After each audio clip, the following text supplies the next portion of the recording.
Oke, kita lanjut sekarang ke reaksi berikutnya. Kita akan belajar mengenai reaksi oksidasi sekaligus reaksi reduksi di sini. Nah, reaksi ini tentu membutuhkan oksidator dan reduktor. Biasanya senyawa oksidator yang biasa dipakai, yang tergolong oksidator kuat itu adalah misalnya senyawa kalium permanganat, senyawa kalium dikromat seperti ini. Nah, kenapa sih ini digolongkan oksidator kuat? Karena bilangan oksidasi unsur transisi yang ada di sini mencapai bilangan oksidasi maksimalnya.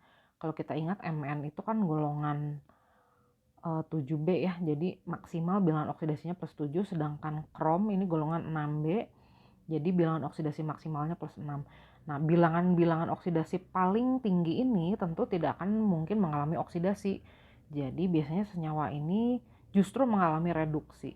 Nah, senyawa yang mengalami reduksi ingat itu disebutnya oksidator atau oxidizing agent. Jadi dia cuma agent, dianya sendiri tidak mengalami oksidasi. Senyawa yang bersangkutan ini mengalami reduksi. Nah, selain itu ada juga senyawa oksidator yang lebih lemah. Biasanya yang digunakan adalah senyawa Fehling. Fehling itu adalah senyawa tembaga 2 oksida. Biasanya ini disederhanakan aja sih. Sebenarnya senyawa Fehling itu dia terdiri dari Fehling A dan Fehling B. Senyawanya ini campuran senyawa yang larutannya warnanya biru dan tidak berwarna. Nanti kalau digabungkan jadi biru muda. Nah, ini tergolong oksidator juga. Oksidator lemah tapi. Kemudian ada juga senyawa tolens. Nah, ini biasa juga digunakan sebagai oksidator. Tolens itu senyawa perak oksida. Ini juga penyederhanaan, sebenarnya ini adalah senyawa kompleks dengan ion pusat ion pusat perak. Ligannya adalah amin, ligan NH3. Nah, ini senyawa-senyawa yang akan digunakan sebagai oksidator, sedangkan reduktor yang biasanya dipakai di sini adalah reduktor. Itu adalah gas hidrogen. Nah, jadi kalau kita sebut proses oksidasi, kita harus bayangkan oksidatornya adalah mungkin senyawa-senyawa yang ada di sini. Sedangkan kalau senyawa reduksi, nah reduktornya adalah H2. Nah, faktanya adalah kalau kita mempunyai alkohol primer, masih ingat alkohol primer itu adalah alkohol di mana C yang mengikat gugus fungsinya itu hanya memiliki satu tetangga. Kalau dioksidasi, alkohol itu akan menghasilkan aldehida. Nah, oksidator yang diperlukan di sini biasanya oksidator yang kuat. Sedangkan aldehida, kalau kita oksidasikan sekali lagi, dia akan menghasilkan asam karboksilat atau asam alkonoat. Nah, kebalikan dari proses oksidasi itu adalah proses reduksi. Jadi kalau kita punya asam karboksilat dan kita reduksi, direaksikan dengan H2, maka akan dihasilkan aldehida. Sedangkan kalau kita mereduksi aldehida, kita akan memperoleh kembali alkohol primer. Nah, faktanya itu seperti ini. Jadi sebagai contoh, misalkan kalau kita punya alkohol primer, saya ambil contoh aja etanol, supaya nggak terlalu banyak C-nya. Nah, etanol ini kalau dioksidasi, direaksikan dengan KMNO4 atau K2CR2O7, maka akan dihasilkan senyawa aldehida. Seperti ini. Dan di sini dihasilkan air. Saya gambar agak ke bawah ya, nanti saya perlu nulis namanya di situ. Di sini dihasilkan air. Nah, untuk mempermudah sebenarnya ada mekanisme reaksinya, tapi saya biasanya kalau mau mempermudah gini aja caranya. Air itu kan H2O. Nah, H2O-nya itu kita lepaskan dari alkohol yang ada di sini. Ini untuk sekedar biar mudah saja mengingatnya. Dari mana H2O-nya? H-nya satu dari sini, O-nya dari sini, anggap aja begitu. Jadi keluarlah H2O. Nah, di sini jadinya terbentuk rangkap seperti itu. Nah, itu hanya suggestion aja cara supaya kita mudah mengingatnya. Nah, sekarang kalau kita punya aldehida, kemudian aldehidanya kita oksidasi lagi, ini cukup, nggak usah oksidator yang terlalu kuat, biasanya Fehling atau Tollens saja. Maka nanti yang dihasilkan adalah asam karboksilat.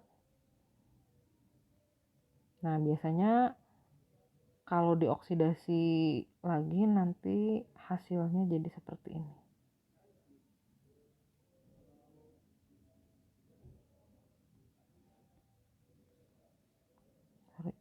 Nah, jadi begini. Nah, sebaliknya kalau kita punya asam karboksilat, kalau direduksi nanti hasilnya jadi aldehida. Aldehida direduksi nanti hasilnya jadi alkohol primer lagi. Jadi kalau tadinya kita punya etanol, kalau dioksidasi maka dia akan menjadi etanal. Kalau etanol dioksidasi lagi, maka akan diperoleh asam etanoat.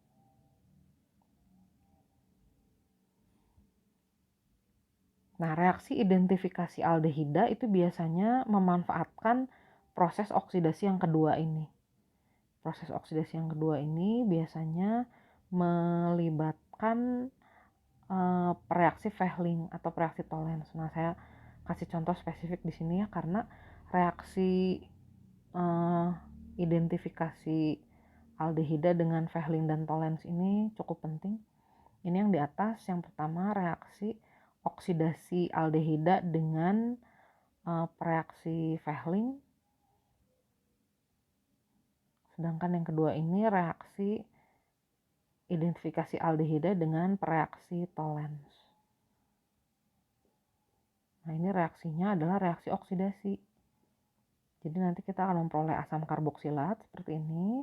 Nah, ditambah nanti kita akan memperoleh endapan berwarna merah, endapan Cu2O. Endapannya biasanya disebut endapan berwarna merah bata. Nah, ini yang diidentifikasi di akhir reaksi. Jadi kalau kita punya senyawa, kita nggak yakin nih ini aldehida atau keton ya, karena kan aldehida sama keton dua-duanya berisomer gugus fungsi. Salah satu cara membedakannya adalah direaksi dengan reaksi Fehling. Nah, kalau positif atau dia mengandung gugus aldehida, maka akan diperoleh endapan merah bata. Ini indikatornya. Nah, sedangkan uji yang berikutnya kita juga bisa mengoksidasi aldehida dengan reaksi Tollens. Ini namanya reaksi Tollens. Atau perak amoniakal sama aja. Hasilnya nanti sama, akan menghasilkan asam karboksilat. Nah, di sini kita akan memperoleh endapan perak atau sering disebut cermin perak, karena kalau ini dilakukan di tabung reaksi, nanti peraknya ini akan ada di dinding tabung sehingga kita bisa berkaca atau bercermin di cermin peraknya, di endapan Ag yang terbentuk. Oke, ini adalah reaksi oksidasi alkohol primer menghasilkan aldehida. Aldehida kalau dioksidasi menghasilkan asam karboksilat. Nah, ini contoh reaksi oksidasi aldehidanya dengan reaksi Fehling dan Tollens. Nah, berikutnya kalau reaksi reduksi bagaimana? Kalau reduksi, misalkan kita punya asam karboksilat. Nah, untuk mereduksi kita butuh reduktor. Reduktor yang digunakan adalah gas hidrogen. Nah, gas hidrogen itu nanti akan terikat di situ sama di sini supaya gampang mengingatnya. Sehingga kita nanti memperoleh aldehida kembali. Ini kalau yang pertama dioksidasi, kita akan dapat aldehida dulu. Saya sih biasanya menganggapnya gini nih, ini H2-nya keluar sama satu O-nya. Gini. Nah, nanti kalau aldehidanya kita reduksi lagi, misalnya ini direduksi lagi. baru H-nya terikat ke situ yang pertama, dan yang kedua ke situ. Jadi kita akan dapat lagi alkohol primer.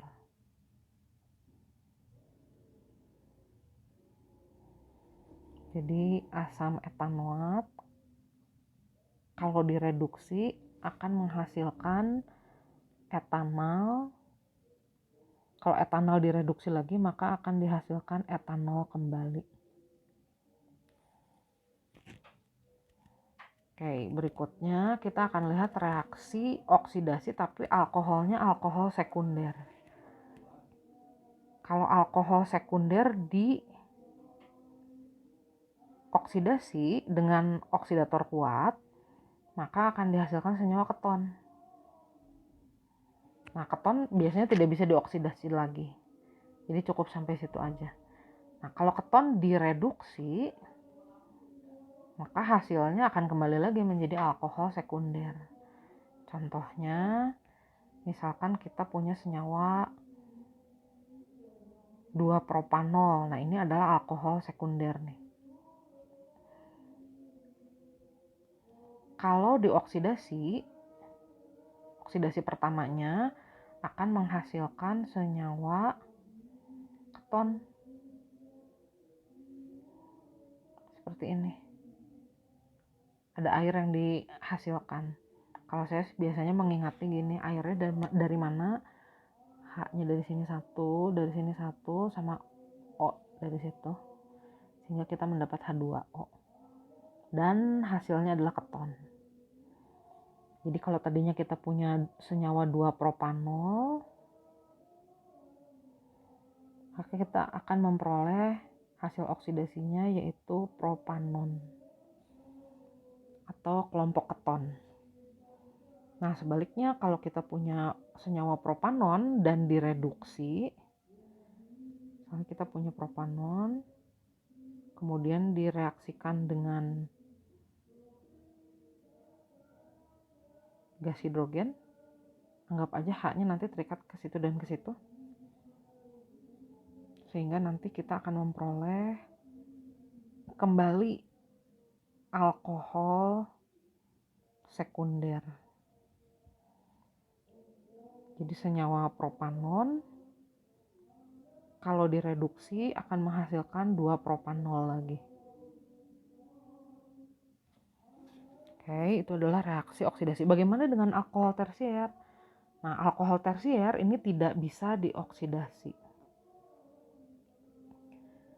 Jadi salah satu cara membedakan alkohol primer, sekunder, dan tersier adalah dengan mengoksidasinya.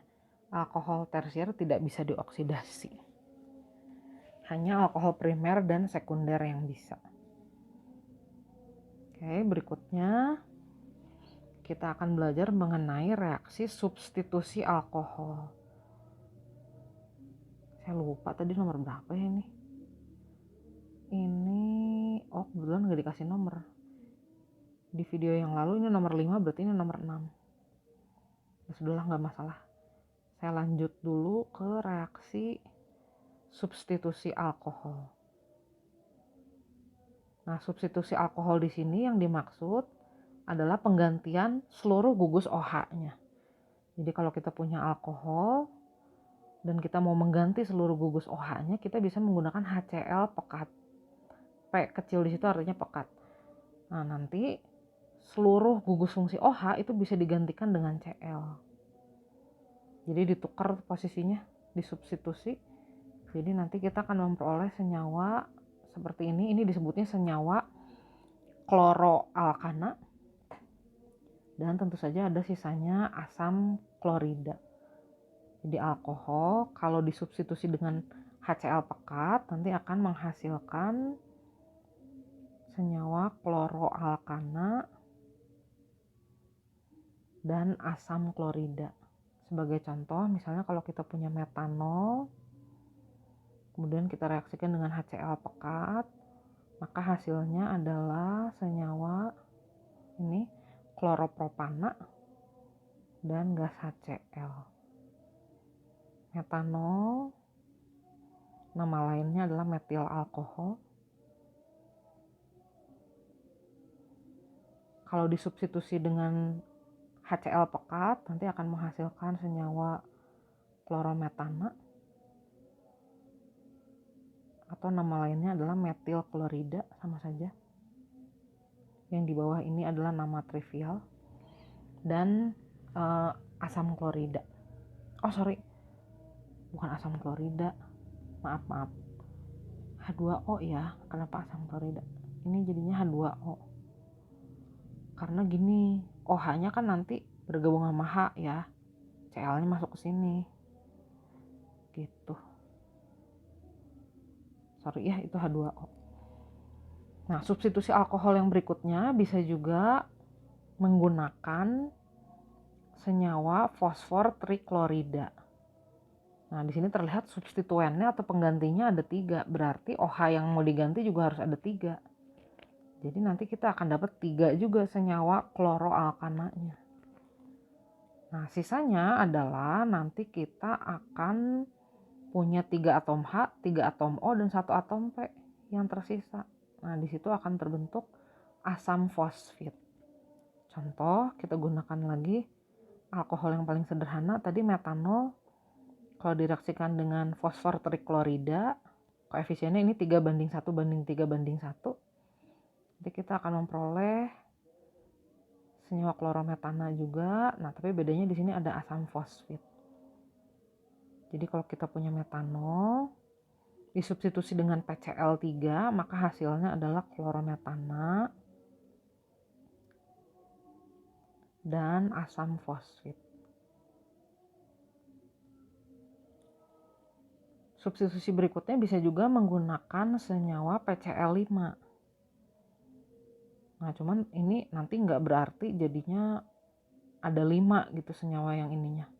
Enggak, ternyata karena PCl5 itu dia tidak stabil, jadi dia biasanya langsung terurai jadi PCl3 dan Cl2. Jadi hasil yang terjadi adalah seperti ini, nanti gugus OH digantikan oleh Cl, kemudian nanti akan diperoleh asam klorida di sini.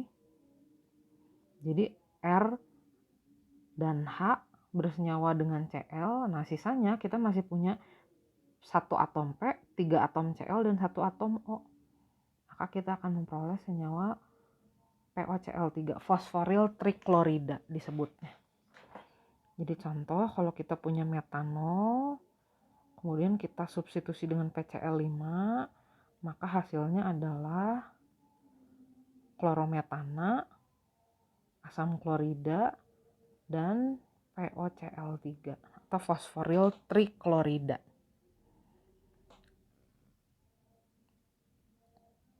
Nah, ini adalah reaksi substitusi alkohol. Bagaimana dengan eter? Ternyata eter juga bisa bereaksi substitusi atau mengalami substitusi.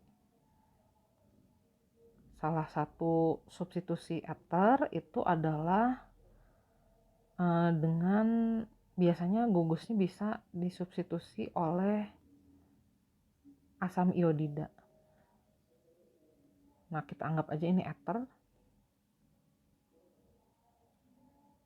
Kalau asam iodidanya jumlahnya terbatas, berarti reaksinya reaksi yang di atas, perbandingan koefisiennya 1:1, maka kita akan memperoleh senyawa iodoalkana. Kemudian kita akan dapat alkohol, dan kita akan dapat alkohol. Nah, ini akan ada 2 kemungkinan, jadi bisa terjadi dua-duanya.